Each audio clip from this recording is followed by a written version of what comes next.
আমাদের সাথে ভার্চুয়ালি যুক্ত হয়েছেন বিএনপির দেশ গড়ার কর্মসূচি ৭ দিন ব্যাপী এই অনুষ্ঠানের প্রথম দিন ছিল জাতীয়তাবাদী ছাত্র দলের আয়োজনে। রাজধানীর কৃষিবিদ ইনস্টিটিউশন মিলনায়তনে বিকেলে দ্বিতীয় ধাপের আয়োজনে ভার্চুয়ালি যোগ দেন বিএনপির ভারপ্রাপ্ত চেয়ারম্যান তারেক রহমান। দেশ গড়ার প্রত্যয় নিয়ে দলীয় নেতাকর্মীদের দিক নির্দেশনা দেন দলের এই শীর্ষ নেতা। বলেন, স্বৈরাচারী সরকার জুলাই আন্দোলনে যেভাবে হাজার হাজার মানুষ হত্যা করেছে, ঠিক সেভাবে ৭১-এর মহান স্বাধীনতা যুদ্ধে দেশের লাখ লাখ মানুষকে হত্যা ও নারীদের সম্ভ্রমহানি করেছে একটি দল, যারা এখন নিজেদের পক্ষে ভোট টানতে মহান আল্লাহর সঙ্গে শিরক করতেও ছাড়ছে না।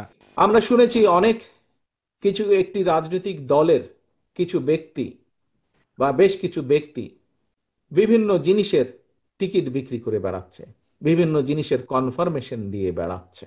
যেটি আমার না, সেটির কমিটমেন্ট যদি করি তাহলে আমি তার সাথে পাল্লা দিচ্ছি।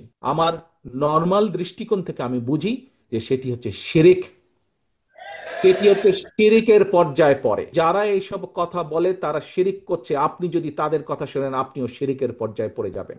যেভাবে পতিত স্বৈরাচার পালিয়ে যাওয়ার আগে হাজারো হাজারো মানুষকে হত্যা করেছিল ক্ষমতা ধরে রাখার জন্য, এই যাদেরকে কেউ কেউ বলে যে একবার দেখুন না এদেরকে, তাদেরকে দেশের মানুষ ৭১ সালেই দেখেছে নিজেদের রাজনৈতিক স্বার্থ রক্ষার্থে লক্ষ লক্ষ মানুষকে শুধু হত্যাই করেনি, তাদের সহকর্মীরা কিভাবে মা বোনদের ইজ্জত পর্যন্ত লুট করেছিল।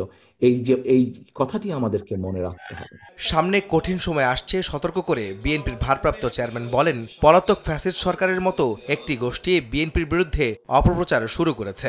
জনগণকে সঙ্গে নিয়ে সব ষড়যন্ত্র রুখে দিতে হবে। এর আগে সকালে কর্মসূচি উদ্বোধন করে দলটির মহাসচিব মির্জা ফখরুল ইসলাম আলমগীর বলেন, ধর্মের নামে বিভাজন ও দলের বিরুদ্ধে একটি গোষ্ঠী অপপ্রচার চালাচ্ছে। সাইবার অপপ্রচারের বিরুদ্ধে ঐক্যবদ্ধ লড়াইয়েরও ডাক দেন তিনি।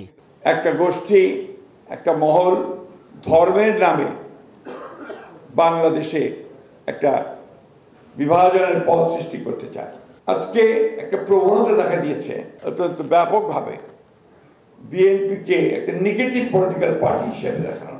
বিএনপি বিভাজনের রাজনীতিতে বিশ্বাস করে না বলেও জানান বিএনপি মহাসচিব। এই অপপ্রচার। আহমেদ সালেহীন, সময় সংবাদ, ঢাকা। নিজেদের